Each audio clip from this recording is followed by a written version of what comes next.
Good evening সবাইকে। সবাই কেমন আছো? আশা করছি সবাই খুব ভালো আছো, আমরাও ভালো আছি। এখন কিন্তু বাজে সকাল 10টা, কিন্তু তোমরা যেহেতু ব্লগটা সন্ধ্যাবেলাতেই দেখবে, সেজন্য সবাইকে গুড ইভিনিং জানিয়েই দিনটা শুরু করলাম। আজকে যে ব্লগটা তোমাদের সঙ্গে শেয়ার করছি সেটা জন্মাষ্টমীর দিনের ব্লগ। তোমাদের সবার কাছে অনেক অনেক অনুরোধ রইল ব্লগটি প্রথম থেকে শেষ অবধি দেখার জন্যে। এই দেখো, মা এখানে বাড়ির ঠাকুরকে পুজো দিয়েছে। আজকে মা না অন্ন গ্রহণ করবে না, সাবু ফল আর লুচি পরোটা এসব খেয়ে থাকবে। আর আমরা খাবো, তবে নিরামিষ হবে আজকে বাড়িতে রান্না। তো আমাদের না আজকে অনেক বাড়ি থেকে নেমন্তন্ন আছে। পাড়াতে আমার শ্বশুরবাড়ির পাড়াতে 2 বাড়ি থেকে আছে, আর আমার মামার বাড়িও কাছে, জানো তো। এই মানে বেশিক্ষণ লাগে না, গাড়িতে হয়তো 10 মিনিট মতন লাগবে, 5 মিনিট মতন লাগবে। তো ওখানেও 2 বাড়িতে নেমন্তন্ন আছে। আমার মামার বাড়িতেও গোপাল পুজো হয়, প্লাস পাশের বাড়িতেও হয়। এই দেখো, আমাদের শ্বশুরবাড়ি পাড়ায় যে পাশের বাড়ি আছে সেই বাড়ি থেকে প্রসাদটা দিয়ে গেছে। এই যে খিচুড়ি, আলুর দম, পোলাও, আর নাড়ু টাড়ু আছে, আর ওই যে পায়েস টায়েস দিয়ে গেছে। তো কোথায় কোনটা ছেড়ে কোথায় যাব, মানে কাকে বাদ দেবো ঠিক করে উঠতে পারছি না। সবাই বলেছে একটুখানি সময়ের জন্য হলেও আসতে। এদিকে মামানের বাবাই গেছে অফিস, তো ওরা সেটি ওয়েট করছি। ও আসলে মানে সব বাড়িতে একটু একটু করে যাওয়ার, যদি টাইম থাকে তাহলে সবার বাড়িতে একটু সময়ের জন্য যাওয়ার চেষ্টা করব। তো এই দেখো, মামানের বাবাইও এসে গেছে, আর এই যে আমি রেডি হয়ে নিয়েছি। তো এখন যাবো হচ্ছে আগে আমাদের পাশের বাড়ি থেকে শুরু করব, তারপর টাইম থাকলে মামার বাড়িতে যাব। এই যে রেডি হয়ে গেছি, আর মেয়েকে নিয়ে বাপি বেরোলো, গেল এইমাত্র। আর আমি আর মামানের বাবাই এখন যাব। মামানের বাবার এইমাত্র অফিস থেকে এলো, সেই কারণে একটু ওয়েট করছি ওর জন্যে। মা তো সেই সকাল থেকেই পুজোর ওখানেই আছে, এসেছিল দুপুরবেলা একটুখানি সময়ের জন্য, তারপরে আবার ওখানেই চলে গেল। সন্ধেবেলা ওই 6টা নাগাদ গেল হয়তো। তো আমরা রেডি হয়ে নিয়েছি, মামনের বাবাই রেডি হয়ে গেছে। এখন যাব। আর ওইদিকে যদি তাড়াতাড়ি হয়ে যায়, এখন 9:30 মতন বেজে গেছে অলরেডি। তো যদি ওইদিকে তাড়াতাড়ি হয়ে যায়, এটা একদম আমাদের বাড়ির পাশে, তাহলে আমি যাব একটু আমার মামার বাড়িতে। আমার মামার বাড়িতেও পুজো হয়, আর প্লাস পাশেও একটা বাড়িতে, একটা মাসির বাড়িতে পুজো হয়।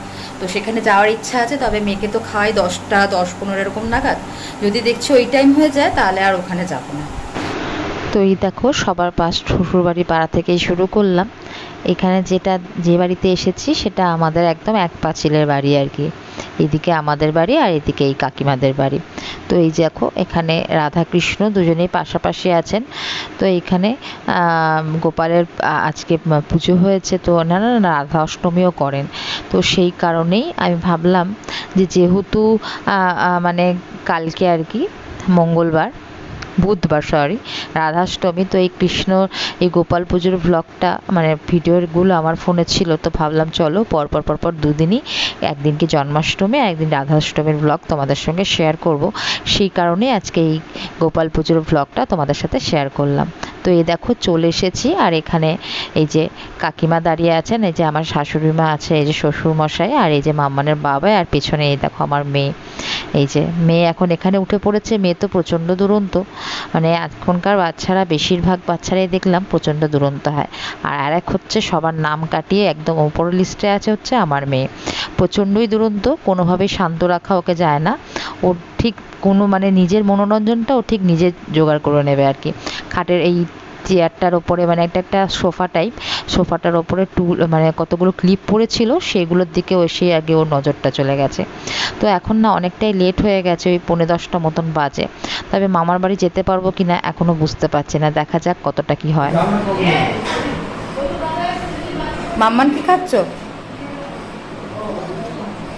লুচি। কি খাচ্ছ?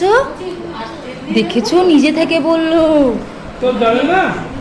কত লুচি খায় ও, যে জানবে। আমি বলছি মাম্মান কি খাচ্ছ, বলছে লুচি। কেন বললে জানো? আমি যে বললাম না আমি এতগুলো লুচি খাবো। হ্যাঁ, ওটা থেকে কপি করে নিয়েছি। বন্ধুদা কি বলছে? বঞ্জুদা নয়, বঞ্জুদার বউ। কি বলছো? বললো লালটু আমাদের বাড়িতে। আমি বললাম যে ও এই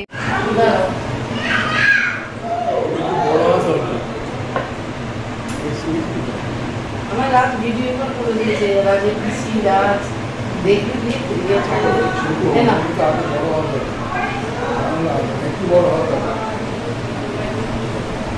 সকালে আমার মেয়ে মুডটা নষ্ট করে দিয়ে, পড়াশোনা না করলে না আমার খুব রাগ হয়। দুবেলা তো পড়বে। না না, ও তো পড়ছে তো ভাগ্য বলো বলো। হ্যাঁ চলো। আমাদের ভাগ্য, বাবার ভাগ্য বলো না। ওই বয়সে পড়ছে।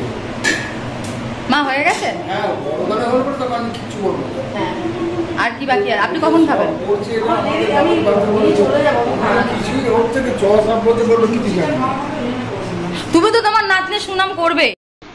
বেশ অনেকটাই রাত হয়ে গেছে, 10টা 15 মতন বাজে। তবে না এসে পারলাম না, এতবার করেই বাড়ি থেকে ফোন করছে মামার বাড়ি থেকে, সেই কারণে এসেছি। আর এই দেখো, এই যে আমাদের গোপাল রাখা আছে এখানে। আর এই যে মামি প্রসাদ সব প্যাক করে রেখে দিয়েছে, যেহেতু এক পেট খেয়ে এসেছি, প্রসাদ খাওয়ার আর পেটে একটুও জায়গা নেই কোথাও। তো সেই কারণে সবার সঙ্গে একটু দেখা করব বলেই আসা। অনেকটা সময় পেরিয়ে গেছে, মেয়েকে খাওয়ানোরও টাইম হয়ে গেছে। তো বেশিক্ষণ ওয়েট করিনি, সব বাড়িতে একটু দেখা করে আমরা তাড়াতাড়ি করে বেরিয়ে পড়েছিলাম ওখান থেকে। এই যে গোপাল ভাই, বসো। গোপাল ভাই, গোপাল ভাই তো ছোট্ট গোপাল। গোপাল ভাই কই? ওটা কি তোমার দিদার গোপালটা ছোটটা? না না, দিদার গোপাল ওখানেই আছে। গোপাল ওখানে। আমার ছোট গোপালটা ছিল আমার মামা হরিদ্বার থেকে প্রথম তো আমাকে গোপাল এনে দিল। আর এই গোপালটা গত বছরে মাসির মেয়ের বিয়েতে গেলাম, তারপরে ওখান থেকে আসার সময় ওই ঘর ভাড়ার টাকা পেলাম, ওইটা দিয়ে গোপাল কিনলাম। হয় না গোপাল কিনলাম আর আমার ছোট মাসিকে একটা মিক্সি কিনে দিয়ে চলে এসেছি। এটা ধরে ঘর ভাড়ার টাকা দিয়ে। হ্যাঁ, এটা গত বছরে প্রতিষ্ঠা করেছি। আমি যখন গত বছরে তোদের ঠাকুর সিঁড়িতে মশাই আসলো, এসে এক গ্লাস করে হরলিক্স তো গত বছর তো আমাকে নেমন্তন্ন করলে না। একটু লজ্জা করে না? বলেছে আমরা কিন্তু কিচ্ছু দিদুন কিচ্ছু খায় না। আর ক্ষীর খেয়েছি। মুটুগুলো অর্ডার দিয়েছিলি? হ্যাঁ? আমি ডাকিনি, কিন্তু দেখেছো তো আমি এসেছি, কিন্তু আমি ডাকিনি। কিনতে পাওয়া যেত। না এত ছোট ছোট কিনতে পাওয়া যায়, সবাই গোপালের জন্য সব চুচুড়াতে কিনতে পাওয়া যায়। মাল লাগে হয়ে যাবে।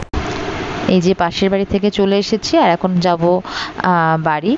তো সবার বাড়ি থেকে প্রসাদ নিয়ে নিয়েছি, কারণ হচ্ছে একটুও প্রসাদ আর কেউ মুখে দিতে পারেনি। সবাই বলছিল, মামার বাড়িতেও বলছিল, ওই মাসির বাড়িতেও বলছিল খাওয়ার কথা, কিন্তু সত্যি কথা বলতে এক কোনাও জায়গা নেই। ওই বাড়িতে ছোলার ডালটা এত সুন্দর হয়েছিল, আমি তো প্রায় 5-6খানা লুচি খেয়ে ফেলেছি। তো এই যে এখন বাড়ি যাব। তো বন্ধুরা, আজকের মতন ব্লগটাকে এখানেই শেষ করছি। তোমাদের সবার আমার ব্লগগুলো কেমন লাগছে অবশ্যই জানিও। যদি ভালো লেগে থাকে তাহলে অবশ্যই পাশে থেকো। দেখা হবে তোমাদের সাথে পরের ব্লগে। ততক্ষণের জন্য তোমরা সবাই ভালো থেকো। টাটা বন্ধুরা।